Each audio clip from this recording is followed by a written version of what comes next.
حنفیہ دارم ملت حضرت خلیل خاک پائے غوث آدم زیر سایہ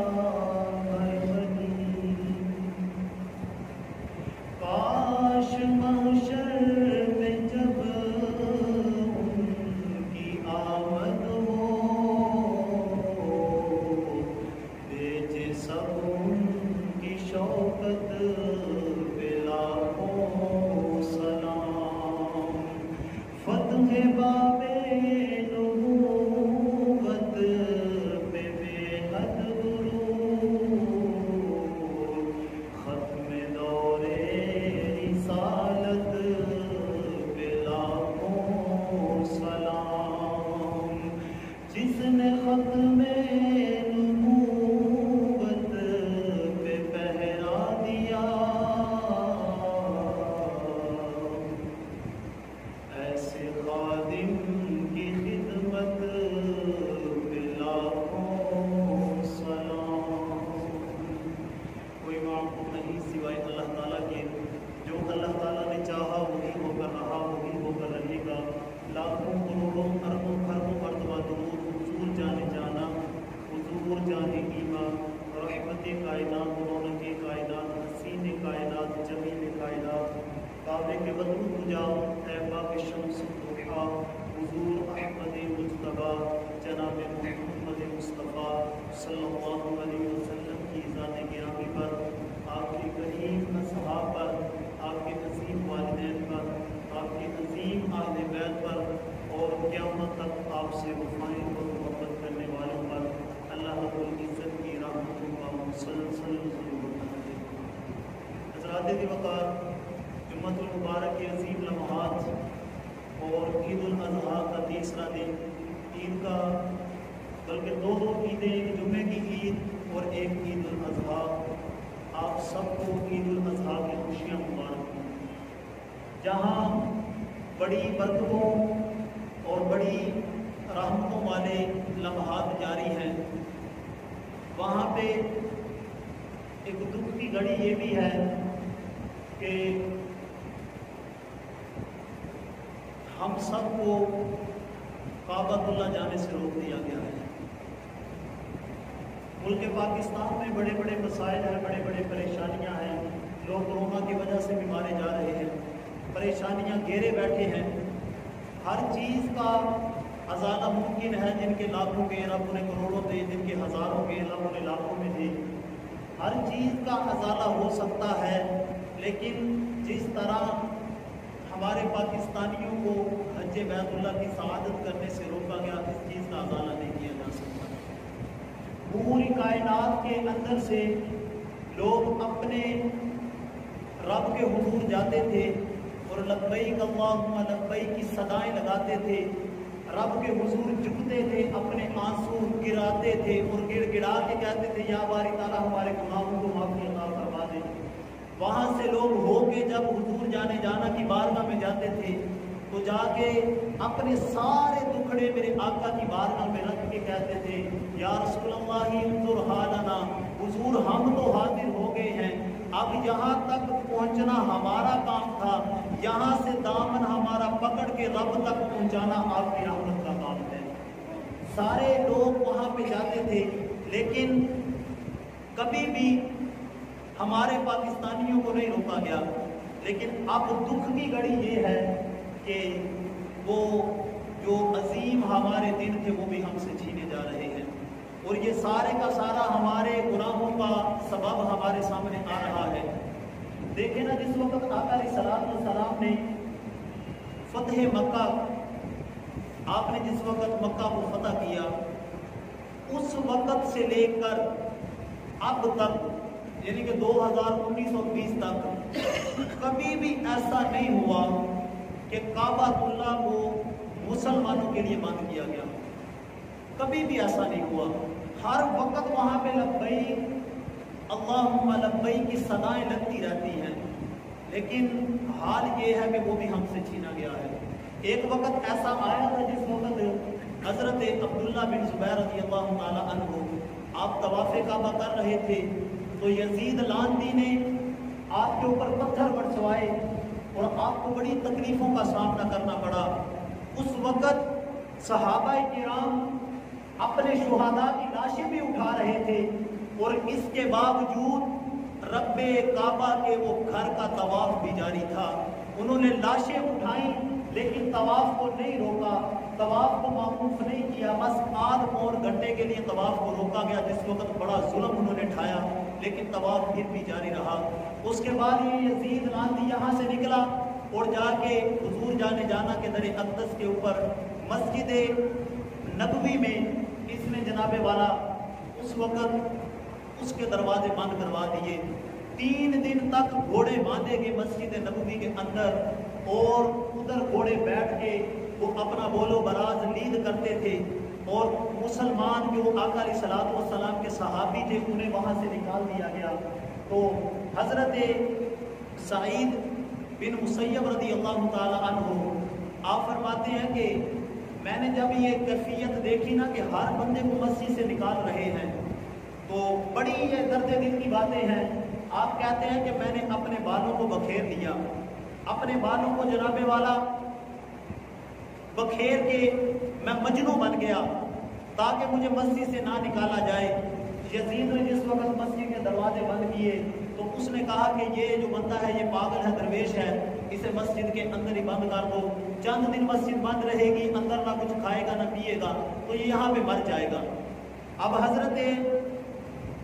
سعید بن مسیب رضی اللہ تعالی عنہ آپ فرماتے ہیں کہ جس وقت اس لاندی میں دروازے بند کر دیے تو میں مجنوں بن کے بال بکھیر کے نا آقا علیہ الصلوۃ والسلام کی قبر مبارک کے ساتھ جا کے بیٹھ گیا، اور میں بڑا پریشان تھا کہ یا رسول اللہ یہ کون سی دکھ کی گھڑیاں آ گئی ہیں کہ آپ کی مسجد کو اس لاندی نے بند فرما دیا۔ آپ 3 دن اور 3 راتیں مسلسل مسجد نبوی میں رہے۔ جس وقت مسجد سے باہر نکلے تو آپ بڑے عظیم اور جلیل القدر تابعی تھے، وقت کے حکمران کے سامنے آپ آنکھیں کھول کے باتیں کیا کرتے تھے۔ وقت کے حکمران کو آپ یزید کو اس وقت آپ نے جواب دیا،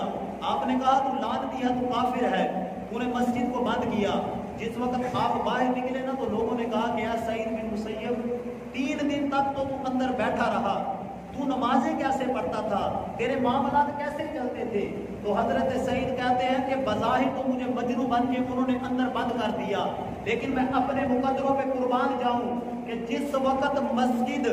وقت اذان کا ٹائم ہوتا تھا میں حضور جانا کی تربت مبارک کے پاس جا کے بیٹھتا تھا، اور اندر سے صدیق اکبر اذان دیتے تھے، اقامت ہوتی تھی، ہم سارے آقا کے پیچھے نماز ادا کیا کرتے تھے۔ یہ میرے آقا علیہ الصلوۃ والسلام جس وقت دنیا سے وصال فرما چکے ہیں، لیکن اس کے باوجود بھی حضرت سعید بن مسیب یہ بڑی دلیل اور بڑے اتھینٹک بات کر رہا ہوں۔ آپ فرماتے ہیں کہ میں حضور کی قبر کے پاس جا کے اپنے کان مبارک لگاتا تھا،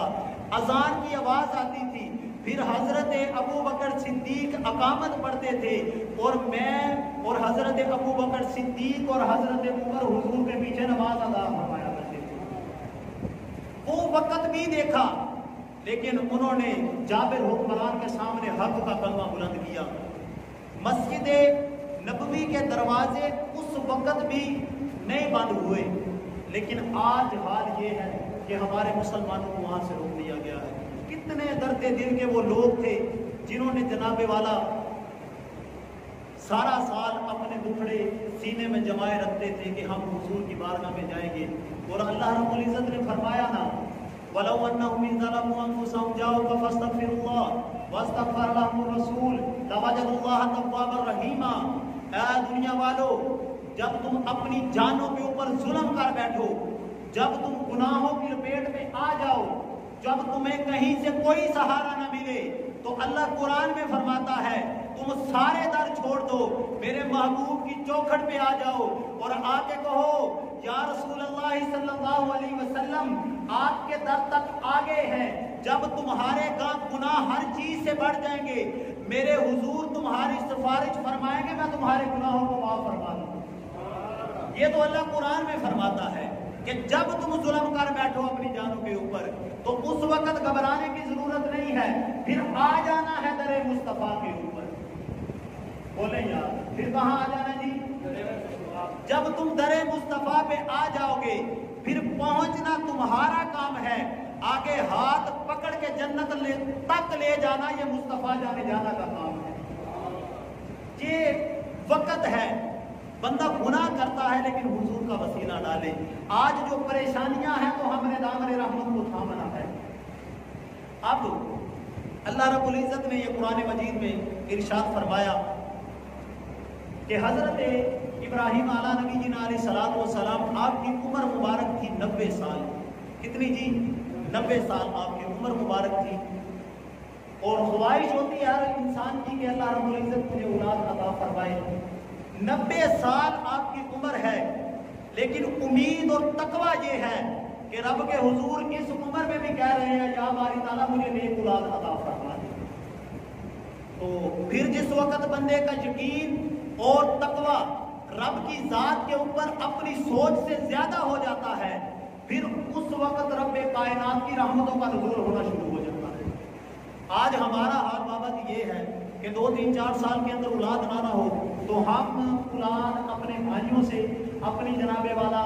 بہنوں سے اور اپنی خالہ زاد کہیں نہ کہیں سے اولاد لے کے پال لیتے ہیں۔ بابا وجہ ہماری یہ ہے کہ ہم نے رب پہ توکل کرنا چھوڑ دیا ہے۔ پھر آتے ہیں مولویوں کے پاس آ کے کہتے ہیں کہ وہ ہماری قدر نہیں کرتے، پھر مسئلے پوچھتے ہیں کہ بتایا جائے جی اس کے نام کے آگے اپنا نام لکھوا سکتے ہیں۔ تو یہ آپ بات کو سماعت فرمائیں اور اس کے مسئلے کو ذہن میں رکھیں کہ اگر کوئی کسی سے اولاد لے کے پالتا ہے، اس کی پرورش کرتا ہے، اس کے رہن سہن سارے انتظامات کرتا ہے، تو اس کے نام کے آگے ولدیت میں اپنا نام نہیں لکھوا سکتا۔ اگر وہ نام لکھوائے گا تو وہ جرم دار ہے، اور اپنا نام اس کی ولدیت کے آگے اپنا نام لکھوانا علماء کرام نے حرام قرار دیا ہے۔ ہمارے لوگوں ممکن ہوتا ہے نا، کسی سے بچہ لیتے ہیں، پالتے ہیں اور بعد میں کہتے ہیں جی ٹھیک ہے نظام چل رہا ہے۔ نہیں، جس کا اولاد ہے، جس نے اسے، جس کی وجہ سے وہ دنیا میں آیا ہے، نام اس کے باپ کا ہی لکھا جائے گا۔ اور پہلا مسئلہ تو یہ ہے کہ کسی سے اولاد لے کے پالنے کا فائدہ کوئی نہیں ہے۔ جن لوگوں نے پالی ہے وہ ذرا گھوم کے دیکھیں اپنے اہل علاقہ میں یا اہل دنیا میں دیکھیں، وہ ان کی عزت نہیں کرتے۔ بعد میں کہتے ہیں جی جناب یہ ہماری عزت نہیں کرتے۔ عزت کہاں کریں یار؟ عزت والا کام تو ہم نے پہلے دن ہی ختم کر دیا تھا۔ لیکن قربان حضرت ابراہیم علیہ نبی جی علیہ الصلوۃ والسلام کی عظیم تقوی کے اوپر آپ نے دعا مانگی، رب نے نیک اولاد عطا فرما دی۔ اب جس وقت حضرت اسماعیل کی عمر مبارک ہوتی ہے بلوغت کے قریب 13 یا 14 سال، تو آپ کو رات کو خواب آیا۔ خواب میں کیا دیکھتے ہیں کہ میں اپنے تخت جگر کو اللہ کی راہ میں قربان کر رہا ہوں، اور وہاں سے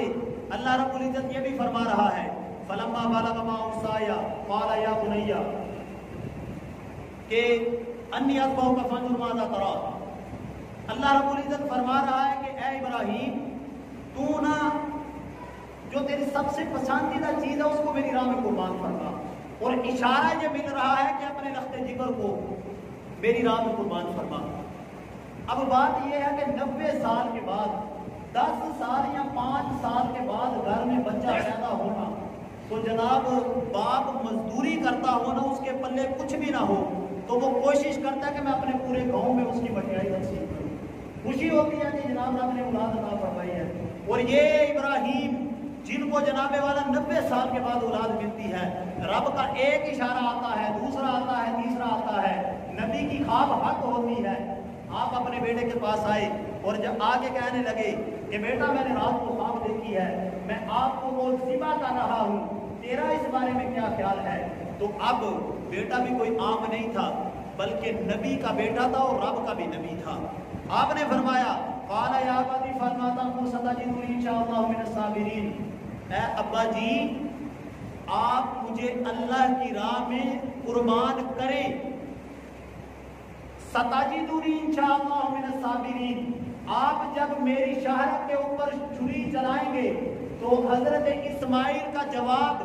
جب جواب رب کے قانون اور رب کی شریعت کے مطابق ہوتا ہے، جب بیٹا اپنے باپ کی بات مانتا ہے، جب بیٹا کہتا ہے کہ میرا ابا جو کہتا ہے میں اس کی بات مانوں گا تو کامیابی ہوگی، پھر رب بھی اس کے مقدر بلند فرما دیتا ہے۔ جس وقت باپ نے کہا کہ بیٹا میں نے تجھے ذبح کرنا ہے، تو بیٹے نے کہا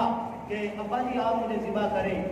انشاءاللہ آپ مجھے صبر کرنے والوں میں سے پائیں گے۔ یہ اسماعیل کے جملے رب کو اتنے پسند آئے، رب نے قرآن مجید کی آیت نازل فرما دی اور کہا کہ اے اسماعیل کہ جب میں ذبح کروں گا تو کہا حضور جب آپ مجھے ذبح کریں گے تو آپ مجھے صبر کرنے والوں میں سے پائیں گے۔ اب جس وقت آپ نے ان کی شہادت کے اوپر چھری رکھی نا تو چھری چلتی نہیں تھی، تو آپ نے چھری کو مخاطب کر کے کہا کہ میں تجھے چلا رہا ہوں، اتنی نرم و نازک وہ شہرک ہے تو چلتی کیوں نہیں ہے؟ تو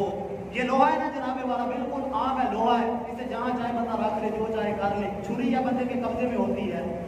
چھری سے مخاطب ہے کہ تو چلتی کیوں نہیں ہے؟ چھری آگے سے یہ کہتی ہے کہ اے ابراہیم، جس وقت حضرت ابراہیم کی نظر چھری کے اوپر پڑتی، جس وقت پڑی تو رب نے چھری کو زبان عطا فرما دی۔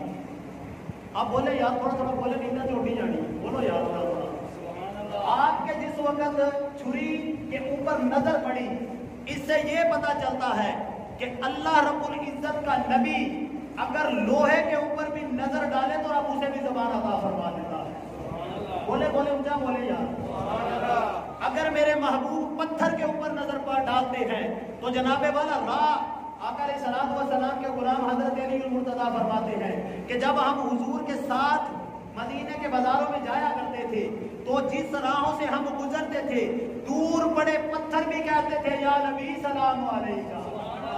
محبوب کی نظر پڑے تو پتھر بھی کلمہ پڑھتے ہیں۔ وہاں ابراہیم کی نظر پڑتی ہے، ابراہیم کہتے ہیں میں تجھے کہتا ہوں چل، تو چلتی کیوں نہیں؟ ابراہیم نے کہا کہ چھری نے کہا کہ اے ابراہیم تو مجھے 3 بار حکم دے رہا ہے، رب مجھے 70 بار فرما رہا ہے کہ اسماعیل کی شہرت کے اوپر چلنا نہیں ہے۔ اب بتا میں تیری مانوں کہ رب کی مانوں؟ جب یہ دیکھا تو اس وقت رب کائنات نے حضرت جبرائیل کو فرمایا کہ جا، میرا محبوب ہے، میرا خلیل ہے، اب یہ اپنی بات پوری کرے گا، نیچے سے اسماعیل کو نکال دے اور نیچے جا کے دھومبا رکھ دے۔ اب بابا جی بات یہ ہے، بات ذرا جا کے سنیے گا کہ شہرت کے اوپر چھری چلی تو کیوں نہ چلی؟ نرم و نازک جگہ ہے، چھری تو چاہتی ہے، چھری تو ہر جگہ چل جاتی ہے، لیکن یہ بات اگر آپ سمجھیں تو اس سے پہلے آپ کو کچھ بات پیچھے جا کے سمجھنی پڑے گی تاکہ آپ کے ذہن میں مسئلہ آپ کو ذہن نشین ہو جائے۔ کوئی اگر آپ کے ساتھ مولوی 2 نمبری نہ لگائے، کوئی ڈنڈی نہ مارے، کوئی صحیح العقیدہ بندہ ہو تو وہ آپ کو یہ بات لازمی بتائے گا کہ آپ کی شہرت کے اوپر چھری کیوں نہیں چلی۔ اس کو سمجھنے سے پہلے ذرا پیچھے چلے۔ حضرت ابراہیم علیہ نبی جینا علیہ السلام، آپ نے وقت کے جابر حکمران نمرود اس کے سامنے کہہ دیا کہ میں تیری بات نہیں مانوں گا۔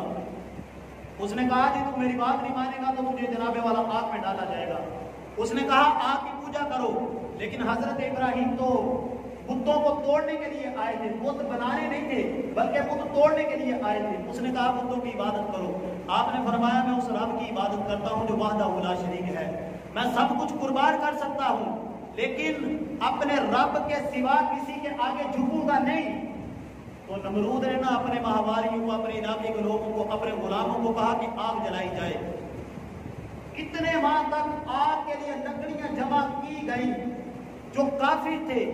جو بیمار تھے، وہ منت مانگتے تھے کہ رب ہمیں شفا دے گا تو ہم وہاں جا کے لکڑیاں پھینکیں گے۔ لکڑیاں جناب والا اکٹھی ہو گئی اور آگ جلا دی گئی۔ 3 میل تک اوپر سے اگر کوئی پرندہ گزرتا، آگ اتنی بلند تھی وہ پرندہ جل کے آگ کے اندر گر جاتا تھا، لیکن وہ آگ کی تپش بہت زیادہ تھی۔ اب جس وقت حضرت ابراہیم کو آگ میں ڈالنے لگے تو آگ کے قریب کوئی نہیں جاتا تھا، تو ذہن میں وسوسے آ گئے کہ اب آگ میں ڈالے گا کون؟ تو اس وقت شیطان ابلیس آیا،